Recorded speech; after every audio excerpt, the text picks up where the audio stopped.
Sir Kunal ঘোষের post এবং তারপর আমরা দেখলাম যে প্রতিকুর রহমান কিন্তু অনেক কিছু মন্তব্য চাইলেই করতে পারতেন, একটা প্রেস কনফারেন্স করতে পারতেন, কিন্তু কোনো রকম কথা বললেন না, শুধুমাত্র বলছেন যা বলার আমি দলের অন্দরে বলেছি। ফলত বামফ্রন্টের অন্তরটা কি এখন এতটাই ভঙ্গুর হয়ে গেছে যে এই রকমভাবে খবর বাইরে আসছে? আগে তো প্রতিকুর রহমানের এই প্রশ্ন করা উচিত যে তার চিঠির গোপনীয়তা থাকলো না কেন।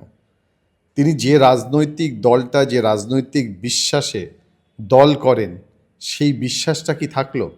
তিনি তো প্রকাশ্যে প্রেস কনফারেন্স করে বলেন, তাহলে তার চিঠি বাইরে বেরিয়ে গেল কি করে? এ প্রশ্ন প্রতিকূলের করা উচিত। তাহলে সাধারণ মানুষ যারা প্রতিকূলের রাজনীতি পছন্দ করেন, প্রতিকূলের প্রতি বিশ্বাসযোগ্যতা জন্মাবে।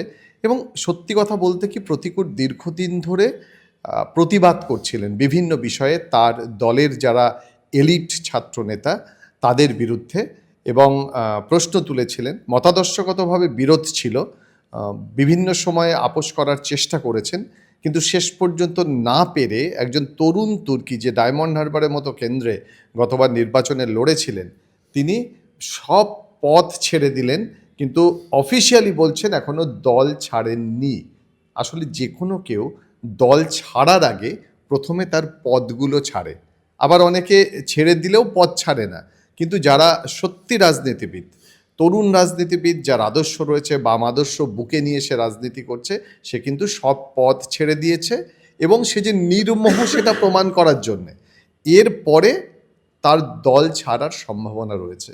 দেখুন, বাংলার রাজনীতিতে যদি দেখেন, ২১-এও দেখেছেন যে বাংলার রাজনীতিতে নির্বাচনের আগে দল বদল কোনো ব্যতিক্রমী ঘটনা নয়। পরিযায়ী পাখির মতো তারা আসে একটি রাজনৈতিক দলে। কেন? তার একমাত্র লক্ষ্য থাকে প্রার্থী হওয়ার। আমাদের মনে আছে ২১-এর নির্বাচনে ভারতীয় জনতা পার্টিতে বিভিন্ন রাজনৈতিক দল, মূলত তৃণমূল কংগ্রেস থেকে যারা এসেছিলেন, তারাও প্রার্থী হয়েছিলেন। ১০০-র বেশি প্রার্থী হয়েছিল যারা অন্য রাজনৈতিক দল থেকে আসে। অর্থাৎ সেখানে দেখা গেছিল যে তার ফলাফল তারা পেয়েছিল, অর্থাৎ চরমভাবে তাদের পরাজয় হয়েছিল। এই যে দায়িত্বশীলতা, একজন রাজনীতিবিদ দায়িত্বশীল হবেন। এখন শোনা যাচ্ছে যে প্রতিকূল তৃণমূল কংগ্রেসে যোগ দিতে পারেন, এবং যোগ দিলে তৃণমূল কংগ্রেসের কোনো কোনো শিবির বলছেন তিনি মগরাহাটের প্রার্থী হবেন, যেহেতু দক্ষিণ ২৪ পরগনায় রাজনীতি করেন। দেখুন, এই প্রতিকূলের ঘটনার পরে, যেহেতু প্রতিকূল আদর্শের কথা বলতেন, তৃণমূল রাজনীতির বিরুদ্ধে কথা বলতেন, সাধারণ মানুষ যারা সাধারণত রাজনীতি করে না, রাজনীতি বিমুখ, খালি নির্বাচনের দিন ভোট দিতে যান, তাদের রাজনীতির প্রতি আর কোনো আদর্শ থাকবে? কিছু মনে করবেন না, বামপন্থী দলের রাজনৈতিক আদর্শ নিয়ে প্রশ্ন উঠছেই।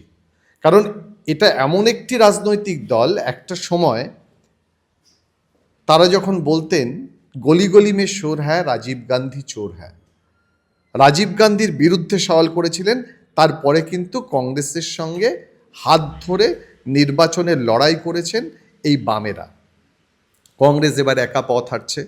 আবার এই পশ্চিমবঙ্গে তারা বিরোধী, বা তারা বিজেপির বিরোধী। আপনি কেরালার সমীকরণ দেখুন, কেরালায় কোথাও কোথাও এটাও শোনা যাচ্ছে যে বাম আর বিজেপি একসঙ্গে ভোটে জেতার একটা সম্ভাবনা রয়েছে, বা অদৃশ্য একটা সমর্থন রয়েছে। আপনি কোন আদর্শের কথা বলবেন?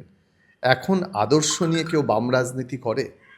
কারণ মোহাম্মদ সেলিম, তিনি হুমায়ুন কবিরের সঙ্গে কথা বলছেন, মন বোঝার চেষ্টা করছেন। ভারতীয় রাজনীতিতে মন শুধু নরেন্দ্র মোদী বোঝেন না বা মনের কথা বলেন না, মোহাম্মদ সেলিমও মন বোঝার চেষ্টা করছেন। তিনি আবার আইএসএফ এর সঙ্গে কথা বলছেন।